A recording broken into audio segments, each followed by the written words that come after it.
कराची का इलाका गुलिस्तान जौहर अपनी गुंजान आबादी, मसरूफ़ ज़िंदगी और बुलंदो बाला इमारतों की वजह से मशहूर है, लेकिन इसकी चंद इमारतें ऐसी भी हैं जो खौफ व हरास की अलामत बन चुकी हैं।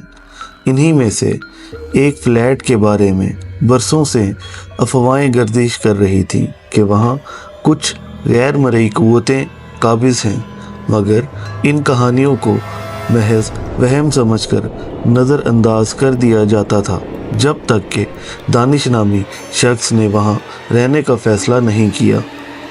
दानिश एक नौजवान सॉफ्टवेयर इंजीनियर था जो हाल ही में कराची आया था।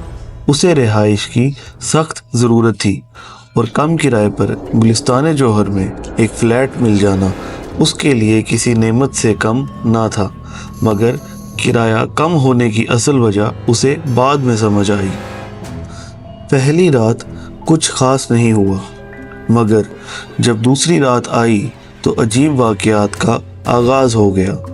रात के 3 बजे दानिश की आंख एक अजीब आवाज़ से खुली, जैसे कोई फर्श पर किसी भारी चीज़ को घसीट रहा हो।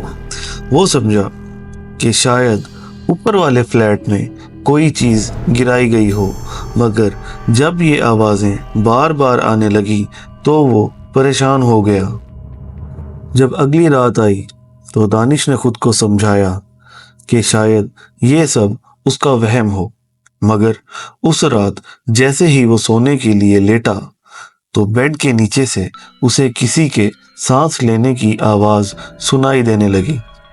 उसका दिल ज़ोर ज़ोर से धड़कने लगा, लेकिन उसने हिम्मत करके बेड के नीचे देखा, मगर वहाँ पे कोई भी नहीं था। उसने फ़ौरन कमरे की सारी लाइट्स ऑन कर दी और पूरी रात जाग कर गुजार दी। तीसरे दिन दानिश ने उस इमारत के चौकीदार से पूछा, इस फ्लैट के बारे में दरियाफ्त किया।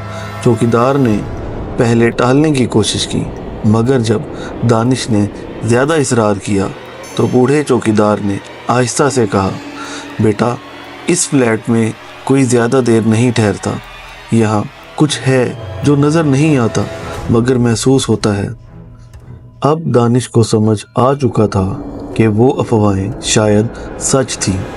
उसी रात जब वो सोने की कोशिश कर रहा था, अचानक दरवाज़ा ज़ोर ज़ोर से बजने लगा। पहले आहिस्ता, फिर तेज़ और तेज़ और तेज़, जैसे कोई पागलों की तरह दरवाज़ा तोड़ने की कोशिश कर रहा हो।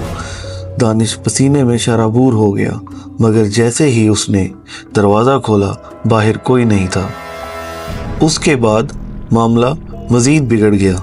हर रात किसी की सरगोशियों में बातें करने की आवाज़ें आती, तो कभी बाथरूम के नल से पानी खुद ब खुद बहने लगता, तो कभी आईने में कोई साया दिखाई देता जो पलक झपकते ही गायब हो जाता। एक रात जब वो बेहद खौफज़दा हो चुका था, तब अचानक कमरे का दर्जा हरारत गैर मामूली तौर पर गिर गया। उसके सामने मौजूद कुर्सी हिलने लगी, जैसे कोई उस पर बैठा हो। फिर एक सर्द आवाज़ आई, ये जगह मेरी है। यही वो लम्हा था जब दानिश के सब्र का पैमाना लबरेज हो गया।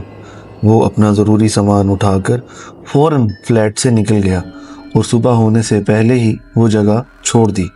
उसके बाद वो फ्लैट एक बार फिर खाली हो गया और आज भी वो फ्लैट गुलिस्तान जौहर में मौजूद है, जहाँ कोई भी एक रात से ज़्यादा नहीं टिक पाता। क्या ये महज इत्तेफाक था या वाकई वहाँ कोई नज़रों से ओझल क़ुव्वत काबिज़ थी? ये सवाल आज भी इस इमारत के मकीनों के ज़हनों में गूंजता है। तो दोस्तों, ये थी आज की कहानी। हमें कमेंट करके ज़रूर बताइएगा कि आपको हमारी कहानी कैसी लगी, और लाइक, सब्सक्राइब और शेयर ज़रूर कर दीजिएगा, और बेल आइकन को प्रेस करना ना भूलिएगा।